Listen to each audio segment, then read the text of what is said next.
Duda si Senator Cynthia Villar na makikihisa ang Senado sa panukalang Constitutional Assembly o CONAS para sa pagbabago sa ilang probisyon ng 1987 Constitution na may kinalaman sa ekonomiya.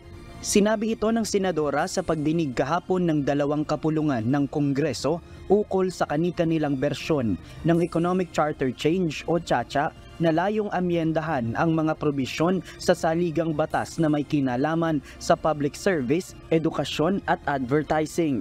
Ayon sa kanya, hindi umano posible na boboto ang kapwa niya senador sa isang paraan na tatanggalan sila ng karapatan para magdesisyon kaugnay ng usapin sa pag-amyenda ng saligang batas.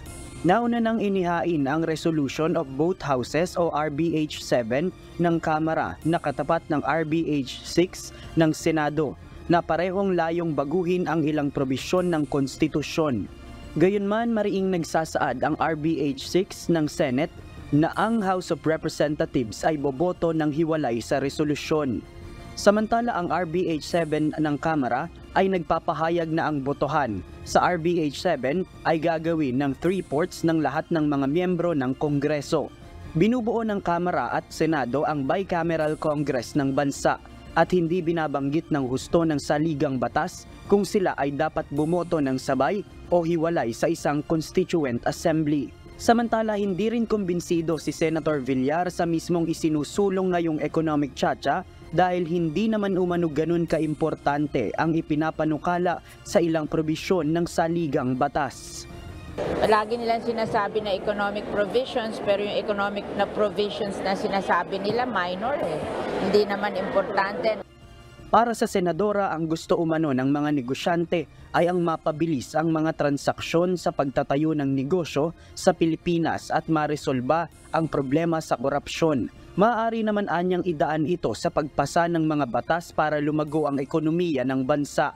If we want to improve our economy, we can just legislate what we need to improve. Kasi sinasabi ng mga businessman, actually ang problema nila is yung ease of doing business at saka yung corruption. Yun lang ang bawasan, okay na tayo. Isasagawa na ng subcommittee sa Senado sa susunod na linggo ang ika-4 na pagdinig sa panukalang economic chacha na muling sesentro sa panukalang payagan ang 100% foreign ownership sa kolehiyo at iba pang higher education institutions sa bansa. JP Nunez, UNTV, News and Rescue. Diyos ang aming sandigan, serbisyo publiko ang aming pinahahalagahan.